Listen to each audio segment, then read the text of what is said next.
Okay, let me set this up for you. Here's the current state of affairs for me, and it's not pretty. I ran out of money, and I'm gonna have to move to a cheaper place. But I have to pay one more month of rent at the current one, and I don't have enough. Even with this Uber job right now, I won't make enough for the month. So I'm just giving up for today. I'm gonna take a step back and try to take a broader perspective.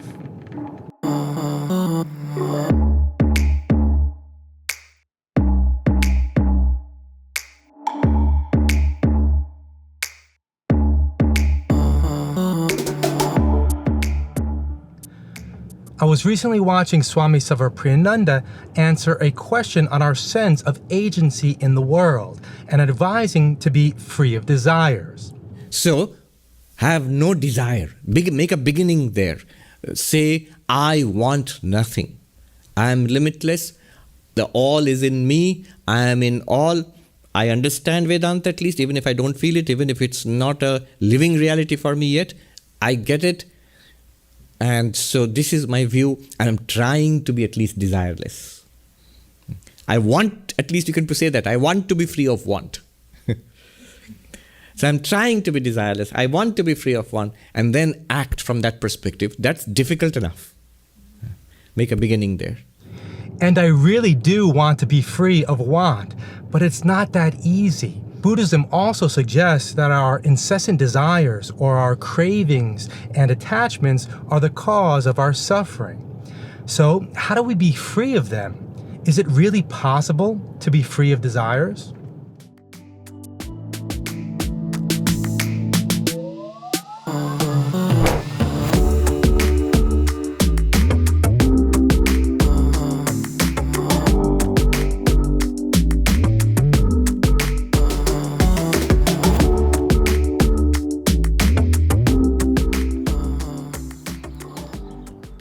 According to Buddhism, our desires are driven by our ignorance of the true nature of reality. We cling to a sense of permanence in the world. We think we are these limited and separate individual bodies that need to be defended and sustained. But even more, we need to get what we want to be happy, and we need to keep it. And yet, when we live enough life, we inevitably come to realize that everything is impermanent. I realized that the hard way. I invested so much of my identity in my job and how much money I made. And now that it's gone, I'm a bit lost. I know others have it much worse than I do, but for me right now, this is the hardest it's been. I can't believe it's come to this. Hello, Tony. Hey, Pops, how's it going? Okay, honey. Gee, surprising I get a call from you. Huh. I don't know if it's going to be a nice surprise, though. I got some bad news. Oh, shit. You were fired? How'd you guess? Okay. There was a big layoff on Google. I have to come clean. Yeah. I kept it from you because I didn't want to worry you. Yeah. I don't want to give you. You have so much distress already as it is. I didn't want to give anything else. So did they let you go or what? Yeah, but it was last January. You remember that mass layoff of about 12,000 employees? Yeah. That's when I was laid off. Oh, God. Okay. All right, son. I'll put the 3,000 in.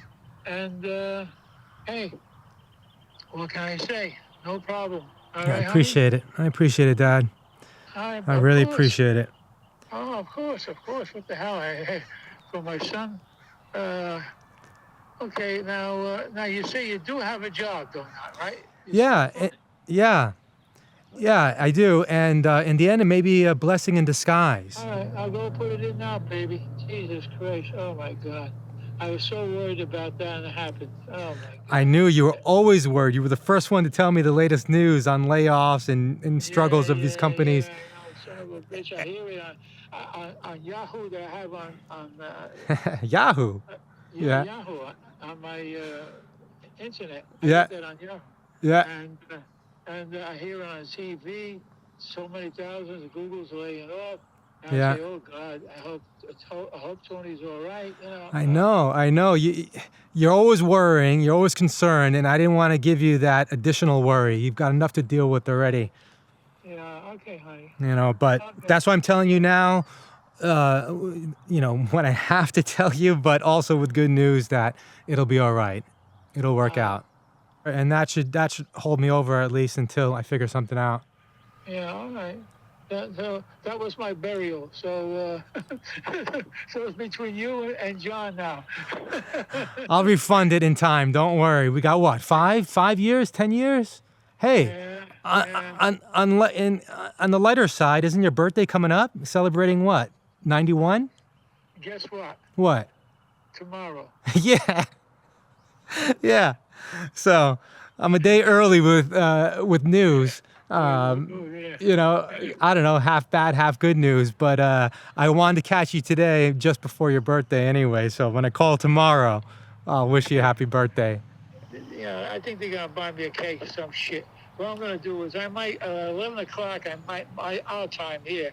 I might go to the cemetery to see my mother and brother and father. You know what I mean, for my 91st. I might. I don't know. I don't know yet. Yeah. So if you call me on my. You got my cell phone? Yeah. Well, this is the number I'm calling on right now. Yeah. Yeah. Oh, that's right too. That's right. Yeah. Yeah. Okay. Cool. So call on the cell phone. So wherever I am, I can answer it. You know. Yeah. All right. I'll do that. All right. All right. I'll put the money in the bank now, babe. Okay. All right, Pops. Take Thank care, you. honey. Be well. All right. Bye. All right. Bye-bye.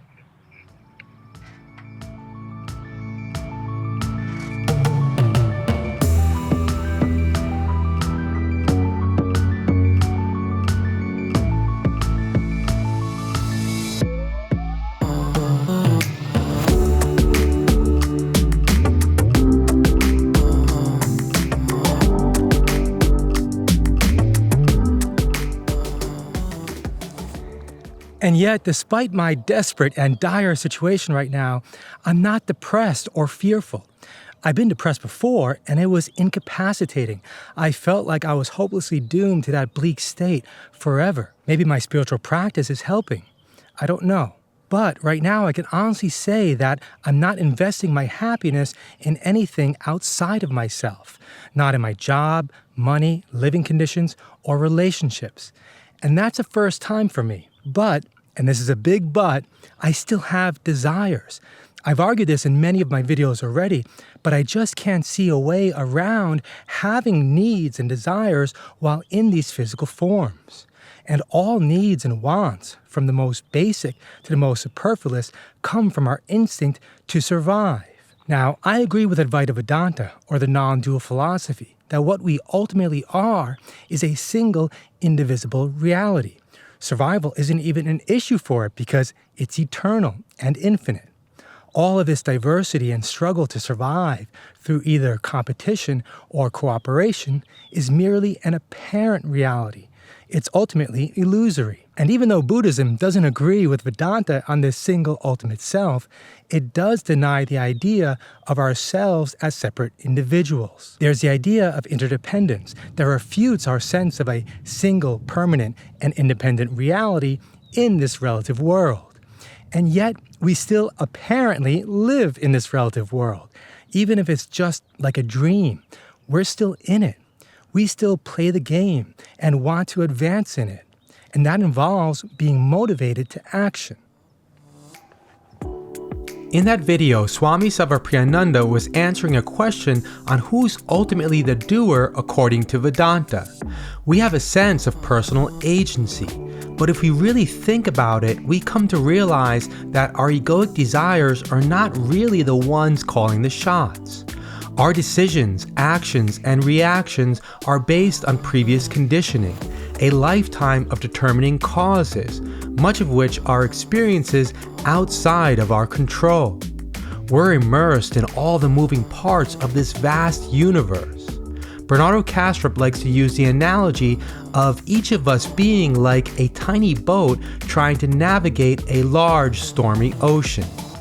As Carl Jung wrote, the sea is a favorite symbol for the unconscious, the mother of all that lives.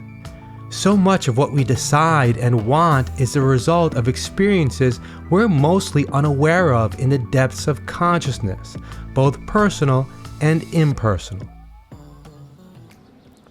But non-duality takes it even further Beneath everything that's apparently going on in this world, nothing is actually happening at the ultimate level.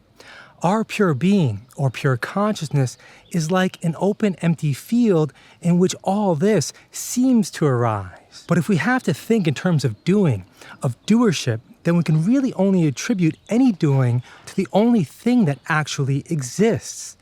We think we're the ones doing things as individual humans, but really it's the one witness consciousness that we all are, the one eye of the world which looks out through all-knowing creatures, as Schopenhauer wrote.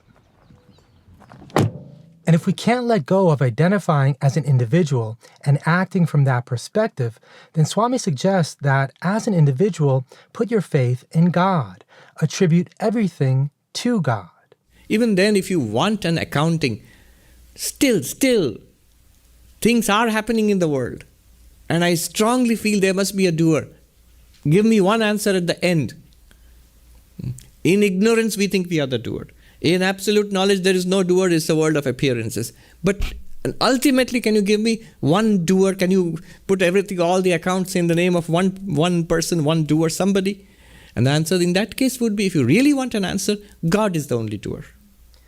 But it still seems like I'm the one acting in this world and pursuing my desires. I want to improve my life from its current condition. And even though I know that any improvement won't ultimately make me happy, that nothing ultimately will, I still feel compelled to act in this world a certain way. Maybe it's all to serve a higher purpose. At least I'm allowing my actions to be from a more selfless place, in harmony with others and with nature at large, allowing the so-called will of God to work through me. That's the desire, that's the will I don't want to be free of, and maybe never can be. Like and comment if this resonated with you, and subscribe below to follow me on my journey. See you next time.